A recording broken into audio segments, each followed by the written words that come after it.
조선 중기, 학문과 예술의 고장으로 이름난 안동의 어느 가을 밤이었습니다. 밤하늘의 먹구름 사이로 달빛이 희미하게 새어나오고 처마 끝에 매달린 붉은 등불만이 가을비를 맞아 축축하게 젖은 흙마당을 외롭게 비추고 있었지요. 이곳은 안동에서 가장 이름난 교방, 월화원이었습니다. 지붕을 두드리는 빗소리와 멀리서 들려오는 기생들의 웃음소리가 뒤섞여 몽환적인 분위기를 자아내고 있었습니다. 그 속에서 22살의 기생 서화는 홀로 방에 앉아 검은고 줄을 튕기고 있었습니다. 목련꽃처럼 희고 고운 피부에 깊이를 알 수 없는 검은 눈동자는 밤의 호수처럼 고요했습니다. 그녀의 얼굴에는 다른 기생들에게서는 찾아볼 수 없는 기품과 신비로움이 서려 있었는데 그 시선이 머무는 곳마다 사람의 운명을 꿰뚫어보는 듯한 기운이 흘렀습니다. 그때 교방의 주인인 매향이 비단 치마를 스치며 방으로 들어섰습니다. 그녀는 교방을 운영하는 수완만큼이나 사람 보는 눈도 날카로운 여인이었지요. 서화야, 오늘 밤은 손님이 많을 게다. 특히 이 고을의 실세의 신조 현감나리와 최만석 영감께서 오신다 하니 단장을 더욱 곱게 하거라. 분부대로 하겠나이다. 마님. 서화가 차분히 대답하며 고개를 숙였습니다. 그때 이제 막 16이 된 어린 기생 연실이 상기된 얼굴로 달려와 서화의 귓가에 속삭였습니다. 언니. 어제 언니가 박달감님께 하신 말씀이 정말 들어맞았대요. 사흘 안에 큰 경사가 있을 거라 하셨는데 오늘 아침에 떡두꺼비 같은 아들을 낳으셨다고 기별이 왔어요. 그 말에 매향의 눈빛이 순간 번뜩였습니다. 최근 들어 서화의 예언이 기이할 정도로 자주 들어맞았기 때문입니다. 지난달에는 병을 앓던 손님에게 곧 쾌차할 것이라 하였는데 정말 병석에서 일어났고 다른 손님에게는 낙마를 조심하라 일렀더니 며칠 뒤 정말 말에서 떨어져 크게 다치는 일도 있었습니다. 모든 것은 하늘의 뜻일 뿐 제가 무엇을 알겠나이까. 서화는 조용히 답했지만 매향은 의심의 눈초리를 거두지 않았습니다. 단순한 우연이라기엔 너무나도 잦은 기적이었습니다. 밤이 깊어지자 교방은 손님들로 북적이기 시작했습니다. 대청마루에는 촛불이 환하게 켜지고 기생들의 가야금 소리와 노랫소리가 밤의 정적을 깨웠습니다. 서화는 손님들 앞에서 고운 춤사위를 펼치면서도 그 눈은 끊임없이 사람들의 얼굴을 훑고 있었습니다. 그녀의 눈에는 사람들의 얼굴 위로 그들의 운명이 아른거렸습니다. 어떤 이의 이마에는 환한 빛이, 또 어떤 이의 관자놀이에는 검은 그림자가 서려 있었습니다. 특히 구석에서 술잔을 기울이는 한 상인의 얼굴에서 서화는 불길한 기운을 읽었습니다. 그의 눈가에는 탐욕의 붉은 기운이 뱀처럼 얽혀 있었고 그것은 시간이 갈수록 짙어져 검게 변해가고 있었습니다. 저런 상은 반드시 큰 화를 부르는 법이지요. 그러나 서화는 섣불리 입을 열지 않았습니다. 자신의 능력을 드러내는 것이 오히려 재앙이 될 수 있음을 어린 시절부터 뼈저리게 느껴왔기 때문입니다. 언니, 저기 모퉁이에 앉은 선비님께서 자꾸 언니를 바라보아요. 연실의 속삭임에 서화가 고개를 돌렸습니다. 그곳에는 20대 중반쯤 되어 보이는 젊은 선비가 홀로 앉아 있었습니다. 그의 의복은 남루하고 해져 있었지만 눈빛만은 맑고 곧게 빛나고 있었습니다. 그리고 더욱 놀라운 것은 그의 이마 위로 희미하게 번지는 금빛 기운이었습니다. 지금은 비록 구름에 가려 있으나 머지않아 세상을 비출 찬란한 빛을 품은 운명이었습니다. 매향의 눈짓에 서화는 조용히 술상을 들고 선비에게 다가갔습니다. 도령나리, 이 밤에 홀로 찾아주셨나이다. 선비는 고개를 들어 서화를 바라보았습니다. 그의 눈빛에는 깊은 고뇌와 슬픔이 담겨 있었지요. 고맙소이다. 그저 굳은 비를 피하려 잠시 들렀을 뿐이요. 도령나리께서는 어찌 이리 깊은 시름에 잠겨 계시나이까? 세상 일이 뜻대로 되지 않아 마음을 달랠 길 없어 발길 닿는 대로 왔소이다. 서화는 그의 말 속에 담긴 깊은 절망감을 느꼈습니다. 동시에 그의 관상에서 읽어낸 희미한 광채를 보았지요. 그의 이름은 이선준. 한때는 안동에서 이름난 양반가의 자제였으나 부친이 영모에 휘말려 억울하게 세상을 떠난 뒤 집안이 풍비박산 나고 말았습니다. 이제는 끼니조차 걱정해야 하는 처지가 되어 조상대대로 내려온 서책들마저 하나둘 팔아야 했습니다. 그날도 쌀가게 주인에게 빚 독촉을 받으며 쏟아지는 비를 맞고 거리를 헤매다 우연히 교방의 불빛을 보고 이끌리듯 들어오게 된 것이었습니다. 서한은 그의 옷깃에 밴 오래된 서책 냄새와 손가락 끝에 묻은 먹물 자국, 그리고 무엇보다 아직 꺾이지 않은 학문에 대한 열정을 한눈에 알아보았습니다. 도령나리, 술 대신 따뜻한 차 한 잔 올리겠나이다. 비에 젖으셨으니 몸을 녹이심이 좋겠습니다. 서화의 다정한 말에 선준의 얼어붙었던 마음이 조금 녹아내렸습니다. 다른 기생들과는 사뭇 다른 품격이 그녀에게서 느껴졌습니다. 곧 따뜻한 차가 준비되었고 두 사람은 소란스러운 대청을 벗어나 조용한 모퉁이에 마주 앉았습니다. 소생은 이선준이라 하오. 좋은 이름이시옵니다. 소녀는 서화라 불리나이다. 두 사람은 서로의 눈길을 마주하며 묘한 끌림을 느꼈습니다. 선주는 서화의 깊은 눈동자에서, 서화는 그의 이마에 서린 금빛 기운에서 서로의 운명을 예감했습니다. 도령나리께서는 글 공부를 하시는 분이시지요? 그렇다 할 수 있을지 모르겠소이다. 집안이 기울어 책 한 권 손에 쥐기 어려운 형편이니. 그의 말에서 깊은 한과 아픔을 읽은 그 순간, 서화의 눈앞에 선준의 미래가 스쳐 지나갔습니다. 비록 지금은 먹구름에 가려져 있으나 언젠가는 큰 뜻을 이룰 운명이었습니다. 도령나리, 소녀가 보기에는 나리께 큰 복이 깃들어 있는 듯하옵니다. 무슨 뜻이요? 지금은 험난한 물살이 앞을 가로막고 있으나 그 물결 너머에는 반드시 밝은 빛이 기다리고 있을 것이옵니다. 포기하지 마시옵소서. 그 말에는 이상한 힘이 실려 있었습니다. 선주는 마치 자신의 운명을 꿰뚫어 보는 듯한 그녀의 눈빛에 잠시 할 말을 잃었습니다. 그때 교방의 문이 거칠게 열리며 술에 취한 사내가 비틀거리며 들어왔습니다. 술 가져오라. 값은 나중에 치를 것이니. 매향이 달려왔지만 사내는 이미 만취하여 말이 통하지 않았습니다. 소란의 손님들이 불쾌해하며 자리를 뜨려는 순간 서화는 그 사내의 얼굴을 똑바로 바라보았습니다. 그의 얼굴에는 죽음의 그림자가 짙게 드리워져 있었습니다. 저런 상을 지닌 자는 사흘을 넘기기 어려운 법이지요. 바로 그때 선준이 조용히 자리에서 일어나 사내에게 다가갔습니다. 나리, 바깥 날이 춥사오니 이리로 오셔서 잠시 쉬시지요. 그는 차분한 태도로 주객을 달래어 구석 자리로 이끌었습니다. 서화는 선준의 이런 모습에서 그의 고결한 인품을 다시금 확인할 수 있었습니다. 며칠 뒤 안동장터에는 기이한 소문이 돌기 시작했습니다. 교방의 기생 서화가 사람의 운명을 내다본다는 이야기였습니다.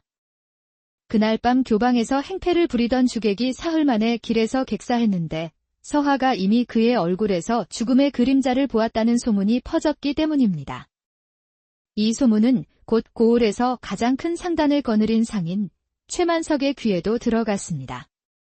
쉰을 넘긴 최만석은 젊은 시절부터 온갖 수단을 가리지 않고 재물을 불려온 인물로 그의 창고에는 쌀가마니가 산더미처럼 쌓여 있었지만 탐욕은 끝이 없었습니다.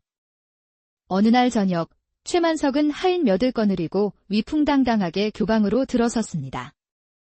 매양아. 서하라 하는 기생을 당장 내 앞에 데려오너라. 아이고, 영감님. 어서 오셨나이다. 곧 서화를 부르겠나이다. 곧 서화가 나타났습니다.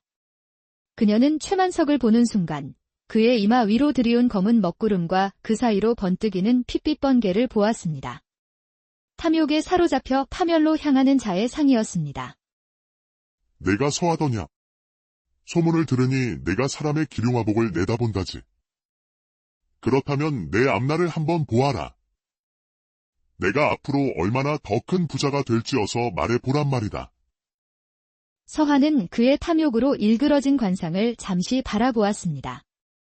인당에 짙게 내려앉은 검은 기운이 그의 운명이 얼마 남지 않았음을 말해주고 있었지요. 영감님께서 정녕 듣고자 하시는 말씀이옵니까? 당연하지. 어서 지져보거라. 영감께서는 지금 큰 고목나무와 같으시옵니다. 허나 나무가 너무 높이 자라면 거센 바람을 견디기 어렵고 뿌리가 썩으면 아무리 큰 나무라도 결국 쓰러지는 법이지요. 무엇이냐? 감히 내가 쓰러질 것이라 저주하는 것이냐?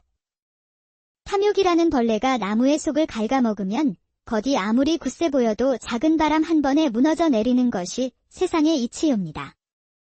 최만석은 분노의 주먹을 움켜쥐었지만 동시에 마음 깊은 곳에서 섬뜩한 두려움을 느꼈습니다.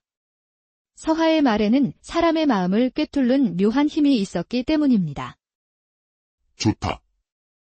내 말이 정말 들어맞는지 똑똑히 지켜보겠다. 만약 틀린다면 그땐 내년이 무사하지 못할 줄 알아라. 최만석이 위협하며 떠난 뒤 매향이 걱정스러운 얼굴로 다가왔습니다. 서하야, 괜찮겠느냐? 저 영감이 보통 인물이 아니거늘. 염려 마시옵소서, 마님. 모든 것은 하늘의 뜻에 달린 것이지요. 보름달이 환하게 떠오른 어느 가을밤, 고을의 현감 조윤겸이 교방에 행차했습니다. 그는 최만석과 한통속이 되어 온갖 부정을 저지르며 백성들의 고혈을 짜내는 탕관놀이였습니다. 현감 나리. 어서 오시옵소서. 오늘 밤을 위해 가장 빼어난 기생들을 준비하였나이다. 조현감은 거만하게 고개를 끄덕이며 상석에 앉았습니다. 술자리가 무르익자 그의 시선이 서하에게 머물렀습니다. 저 아이가 소문이 자자한 서하로구나. 예, 나리. 요즘 고을에서는 저 기생이 용하다고 소문이 파다하옵니다.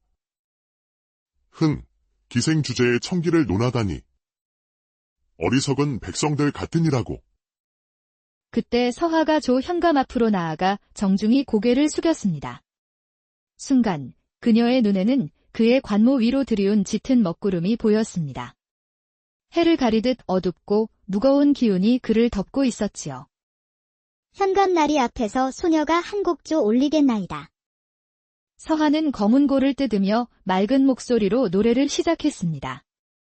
높은 나무도 바람을 이기지 못하고 깊은 못도 스스로 마르면 갈라지지요.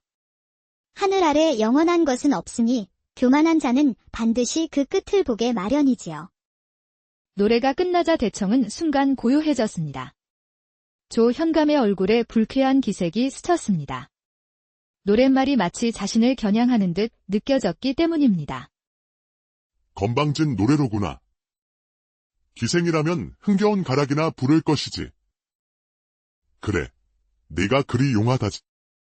내 앞날은 어떠하냐? 어서 말해보아라. 서하는 잠시 망설였습니다. 그의 얼굴에서 읽어낸 운명은 참혹하기 짝이 없었기 때문입니다.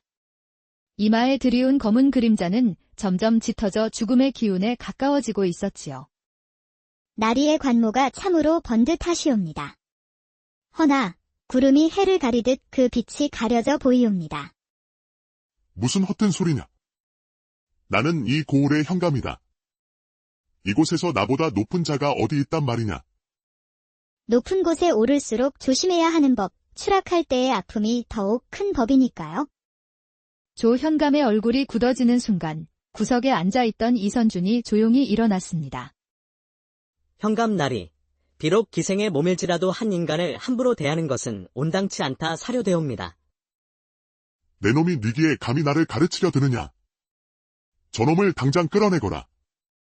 선주는 관졸들에게 끌려가면서도 꿋꿋이 서서 조현감을 똑바로 바라보았습니다. 서하는 그의 의연한 모습에 가슴이 뭉클해졌습니다. 며칠 뒤 교방에는 긴장감이 감돌았습니다. 최만석이 어린 기생 연씨를 자기 집 잔치에 불러가겠다고 심부름꾼을 보냈기 때문입니다. 연실은 아직 세상 물정 모르는 순박한 아이였습니다.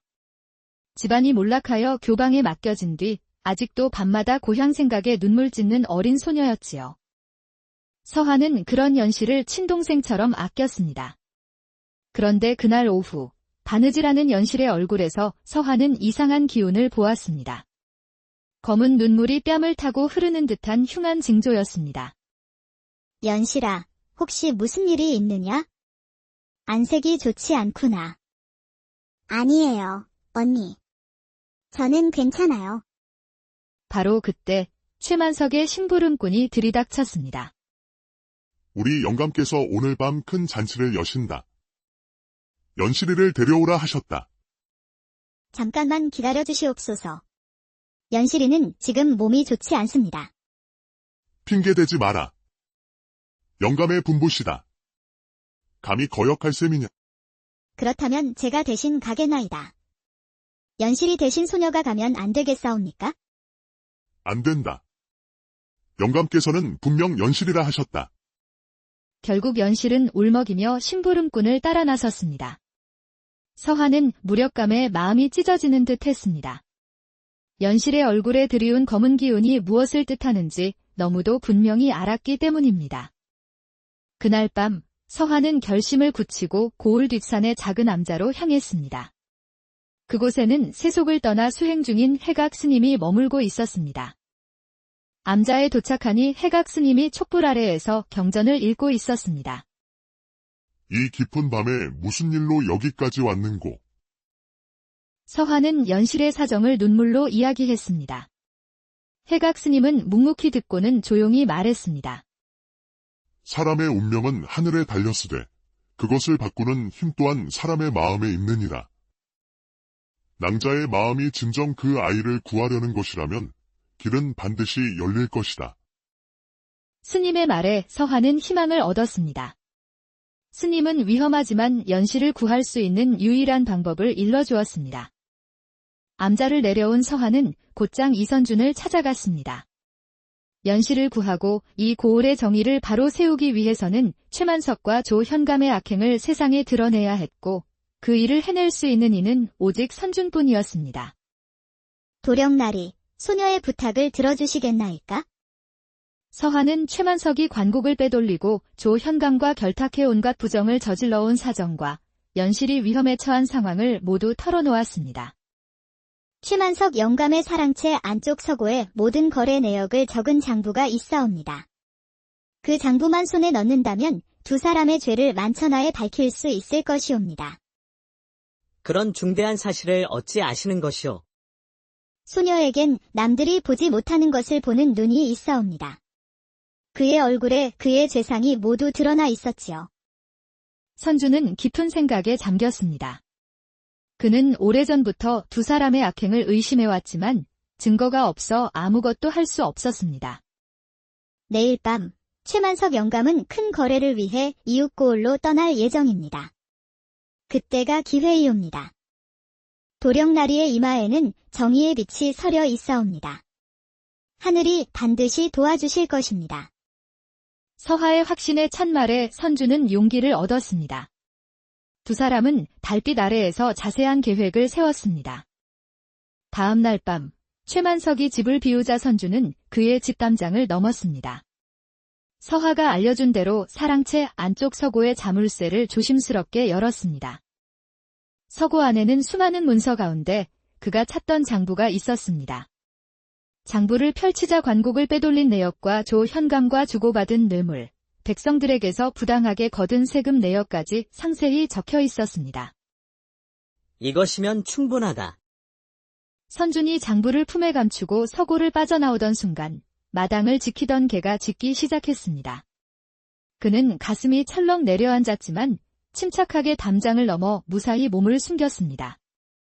이튿날 아침 선주는 장부를 들고 해각 스님을 찾아갔습니다. 이것은 엄청난 죄상이로다. 허나 이것만으로는 부족하네.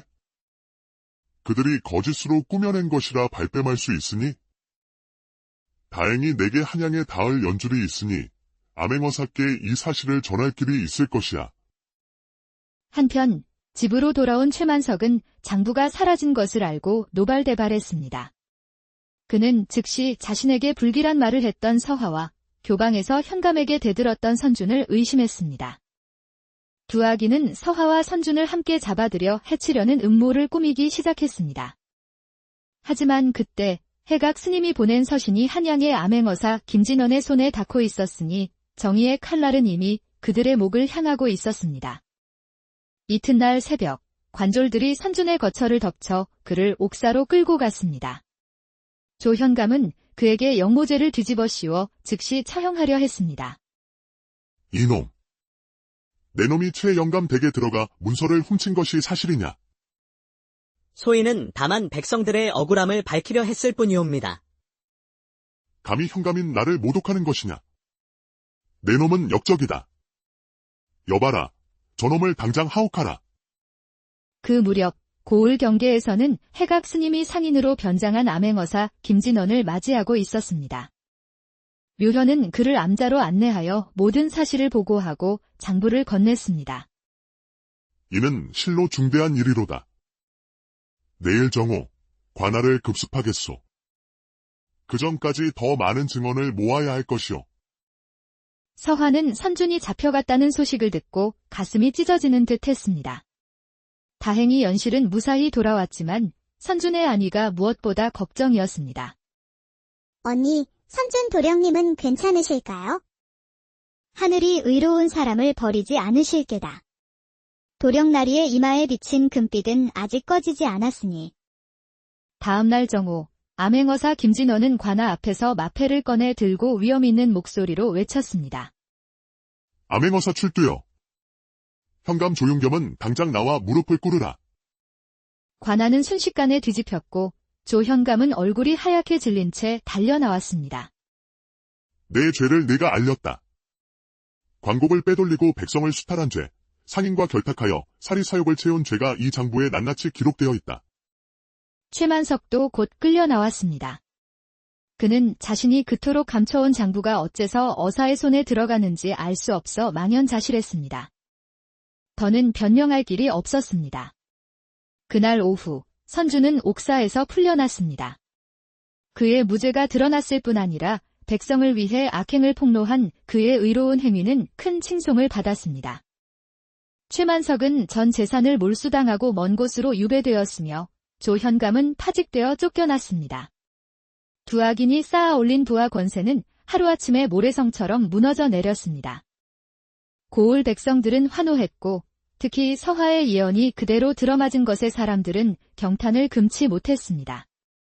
그해 가을, 선주는 과거에 급제하여 한양으로 올라가게 되었습니다.